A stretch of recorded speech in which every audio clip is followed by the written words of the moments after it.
दोस्तों 1980 से 1990 का समय भारत के लिए एक इंटरनल चैलेंजेस से भरपूर एक ऐसा दौर था जिसकी इमेजिनेशन शायद खुद भारत ने भी नहीं की थी।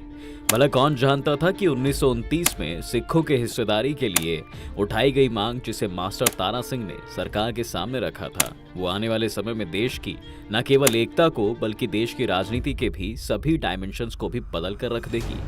खैर ये बात तो हम सभी जानते हैं दोस्तों कि बदलते वक्त के साथ सिखों की मांग भी बदलती गई और धीरे धीरे ये ग्रुप एक्सट्रीम जाकर खालिस्तान यानी सिखों के एक ग्रुप के लिए स्पेशल मांग करने लगा। इतना ही नहीं, हमने देखा कि कैसे इन्होंने अपनी मांगों को पूरा करवाने के लिए स्वर्ण मंदिर जैसे पवित्र तीर्थ स्थल को भी नहीं छोड़ा था।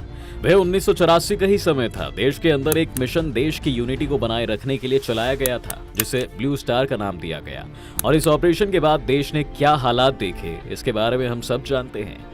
लेकिन आज हम आपसे यह ब्लू स्टार मिशन की बात नहीं करेंगे क्योंकि इसके बारे में हम आपसे बात कर चुके हैं। हम आज आपसे बताने वाले हैं ऑपरेशन ब्लैक थंडर के बारे में कि कैसे ऑपरेशन ब्लू स्टार और इंदिरा गांधी की हत्या के बाद एक बार फिर स्वर्ण मंदिर को कैसे खालिस्तानियों ने दोबारा अपना निशाना बनाया था और देश की सेना ने कैसे इस बार भी उनकी इस हरकत का जवाब दिया था। लेकिन वीडियो में आगे बढ़ने से पहले चैनल को सब्सक्राइब जरूर कर दे और हाँ, आपके सजेशंस हमारे लिए बहुत जरूरी हैं, तो कमेंट बॉक्स में अपनी राय जरूर रखें। दोस्तों 1984 में अमृतसर के गोल्डन टेम्पल में जो घटना घटी भला उसे कैसे कोई भूल सकता है।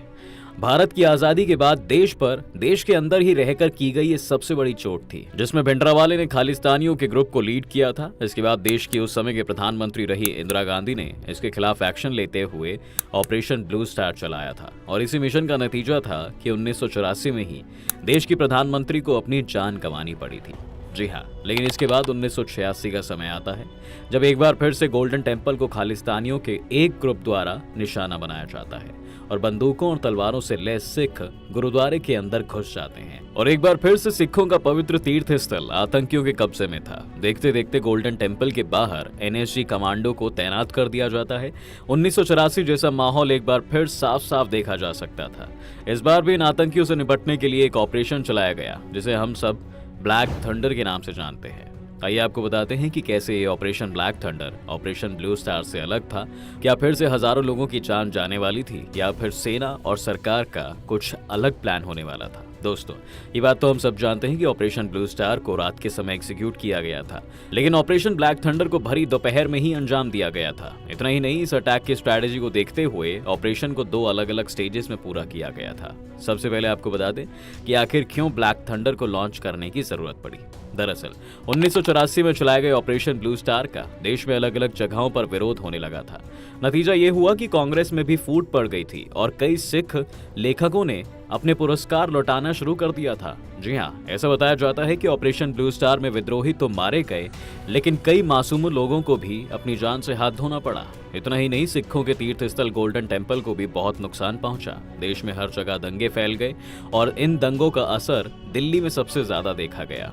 1984 के बाद 1985 में सिख नेशनलिस्ट ने एयर इंडिया की फ्लाइट में बम रख दिया जिसकी वजह से 329 लोग मर भी गए। इसे भी ब्लू स्टार का बदला ही बताया गया। एक के बाद एक देश में जगह जगह पर इस तरह का आतंक देखा गया। लेकिन इसी बीच देश की खुफिया एजेंसी को यह खबर मिली कि एक एक्सट्रीमिस्ट सिख ग्रुप अमृतसर पर नजर लगाए बैठा है और वो किस तरह की साजिश कर रहे हैं। बस फिर क्या था, इसी एक्सट्रीमिस्ट ग्रुप को शांत करने के लिए ऑपरेशन ब्लैक थंडर को ऑर्गेनाइज किया गया। आइए अब आपको बता दें दोस्तों कि कैसे ऑपरेशन ब्लैक थंडर को 2 स्टेजेस पर अंजाम दिया गया। दोस्तों 1984 के बाद दोबारा पंजाब का डीजीपी बनाकर केपी गिल को भेजा गया क्योंकि 1984 में उन्होंने पंजाब में बढ़ते विद्रोह को दबाने में अहम भूमिका निभाई थी। इतना ही नहीं, पंजाब के पास हरियाणा में ही मानेसर में एंटी टेरर फोर्स के डायरेक्टर जनरल वेद मारवा अपनी टीम को पिछले 3 महीनों से ट्रेनिंग दे रहे थे। दरअसल इन्होंने ये ट्रेनिंग खुफिया रिपोर्ट मिलने के बाद ही शुरू कर दी थी।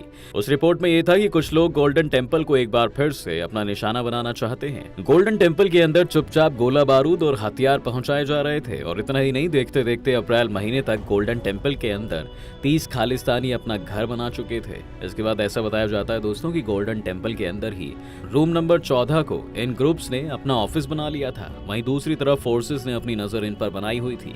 ऐसा लग रहा था मानो इतिहास एक बार फिर से खुद को दोहरा रहा हो। लेकिन अब हम आपको बताते हैं देश के कुछ ऐसे हीरोज के बारे में जिनके बारे में आप शायद आज तक नहीं जानते थे। दरअसल इस ऑपरेशन के समय गोल्डन टेम्पल के अंदर चल रही सभी एक्टिविटीज पर देश की खुफिया एजेंसी ने अपनी नजर बनाई हुई थी। जी हाँ, आईबी यानी कि इंटेलिजेंस ब्यूरो द्वारा AK-47 जैसी बंदूकें गोल्डन टेम्पल के अंदर पहुंचाई गई।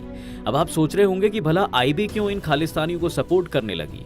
तो दोस्तों आपको बता दें कि इस ग्रुप में हमारे देश के कुछ हीरो भी थे जिन्हें इन ग्रुप्स में प्लांट किया गया था ताकि वो गोल्डन टेम्पल के अंदर की सभी जरूरी खबर इंटेलिजेंस को पहुंचाकर इन आतंकियों को अंदर से खोखला कर सके। आईबी द्वारा पहुंचाई गई ये बंदूकें जसबिंदर रोडे तक पहुंचाई गई जो उस समय मंदिर के जत्थेदार थे। और इतना ही नहीं दोस्तों, जसबिंदर रोडे आईबी का ही मुखबिर था, लेकिन उस पर खालिस्तानी ग्रुप बहुत भरोसा करते थे क्योंकि वो भिंडरावाले का भतीजा था। जसबिंदर के साथ गोल्डन टेम्पल में 15 लोगों की एक ऐसी टुकड़ी थी जो देखने में तो खालिस्तानी ही लग रहे थे, लेकिन वे असल में इंटेलिजेंस के ही लोग थे। और इन्हीं 15 में से एक थे अजित डोभाल। जी हाँ, वही अजित डोभाल जो आज देश के नेशनल सिक्योरिटी एडवाइजर के रूप में देश को अपनी सेवाएं दे रहे हैं। 29 अप्रैल 1986 को इसके बाद खालिस्तानियों द्वारा खालिस्तान की मांग जोर पकड़ने लगी। इसके बाद 30 अप्रैल को ऑपरेशन ब्लैक थंडर को लॉन्च कर दिया गया। जैसे कि हमने आपको पहले ही बताया था दोस्तों कि इस ऑपरेशन को 2 स्टेजेस में पूरा किया गया था। तो आपको बता दें कि इस ऑपरेशन के पहले स्टेज में 300 NSG कमांडो ने 700 BSF सैनिकों के साथ मिलकर मंदिर को घेर लिया और लगभग 200 विरोधियों को पकड़ भी लिया गया। आप हैरान होंगे जानकर कि 8 घंटे चले ऑपरेशन के पहले चरण में मंदिर के सिर्फ 300 यार्ड में ही कर्फ्यू लगा था। जी हाँ, और इस सरेंडर में एक व्यक्ति मारा भी गया था और पूरे पंजाब में किसी तरह का कोई विद्रोह नहीं देखा गया। यह ऑपरेशन थंडर का पार्ट 1 था जो कि सफल रहा। लेकिन इसके कुछ ही दिनों बाद 10 अगस्त 1986 को इन अलगाववादियों ने जनरल AS वैद्या की 2 बाइक सवारों ने हत्या कर दी। वैद्या ने ही ऑपरेशन ब्लू स्टार को लीड किया था। उनकी मौत की जिम्मेदारी खालिस्तानी संगठन के एक समूह ने ले ली थी। पूरे पंजाब में पुलिस और सेना द्वारा एक के बाद एक कई गिरफ्तारियां की गईं। कई बार पुलिस और सेना पर भी सवाल उठे, लेकिन 1988 में एक बार फिर कुछ ऐसा हुआ जिसकी उम्मीद शायद किसी को भी नहीं थी। 1988 में फिर वो हुआ जो 1984 और 1986 में हो चुका था, यानी गोल्डन टेम्पल को तीसरी बार खालिस्तानियों ने घेर लिया था। एक बार फिर भारत सरकार के साथ मिलकर KP गिल ने मोर्चा संभाला।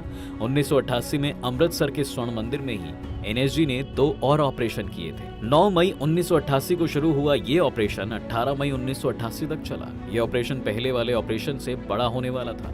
9 मई के दोपहर को मंदिर के अंदर अपनी सेफ्टी के लिए खालिस्तानियों द्वारा खड़ी की गई दीवार को तोड़ा जा रहा था और ये काम CRPF के DG सरबजीत सिंह वर्ग अपनी देखरेख में करवा रहे थे कि तभी एक गोली आकर उनके जबड़े पर लगती है, लेकिन वह बच जाते हैं। उस समय देश के प्रधानमंत्री Rajiv Gandhi operation black thunder को मंजूरी देते हैं, लेकिन वो ये साफ कर देते हैं कि मंदिर परिसर के अंदर कमांडो नहीं जाएंगे।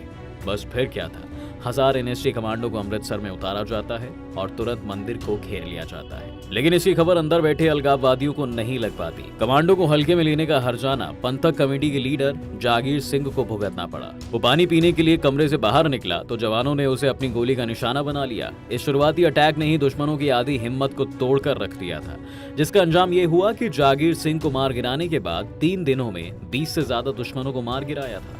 लगातार बढ़ते हुए दबाव के चलते 15 मई की शाम में 146 लोग सर पर हाथ उठाए बाहर निकले। सरेंडर किए गए लोगों में सुरजीत सिंह पेंटा जैसा महत्वपूर्ण आतंकवादी भी था, जिसने प्रेस को देखते ही साइनाइड खा लिया था। इसके बाद बचे हुए दुश्मनों से सेना ने सरेंडर की अपील भी की, जिसे सुनकर एक ग्रुप कमरे से बाहर निकला और वह हरमिंदर साहिब में घुस गया। जी हाँ, कुछ लोग तुरंत एक्शन लेना चाहते थे, लेकिन गिल ने समझदारी दिखाई और इंतजार करने का फैसला किया।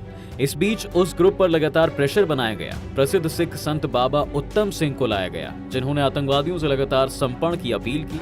आखिरकार सेना ने 18 मई को डेडलाइन डिक्लेयर की, लेकिन उसके खत्म होने से पहले ही बचे हुए 46 आतंकवादी बाहर आ गए थे। इस तरह से ये ऑपरेशन खत्म हुआ था। दोस्तों, ये ऑपरेशन कई मायनों में सफल रहा, क्योंकि इसके बाद पंजाब या फिर देश के किसी भी हिस्से में 1984 जैसे किसी भी दंगे को रिपोर्ट नहीं किया गया। इतना ही नहीं, इस ऑपरेशन में एक भी सेना का जवान नहीं मारा गया, जो किसी भी ऑपरेशन की सक्सेस का आईना दिखाता है। ब्लैक थंडर ऑपरेशन से भारत देश को 2 हीरो मिले थे। एक थे KP गिल, जिन्होंने पूरे ऑपरेशन को हैंडल किया, और दूसरे थे अजित डोभाल, जो आज भी देश को अपनी सेवाएं दे रहे हैं। वीडियो अगर आपको पसंद आई हो तो वीडियो को लाइक करना बिल्कुल ना भूलें, और हाँ, बेल आइकॉन भी दबाकर चैनल को सब्सक्राइब करना याद रखें।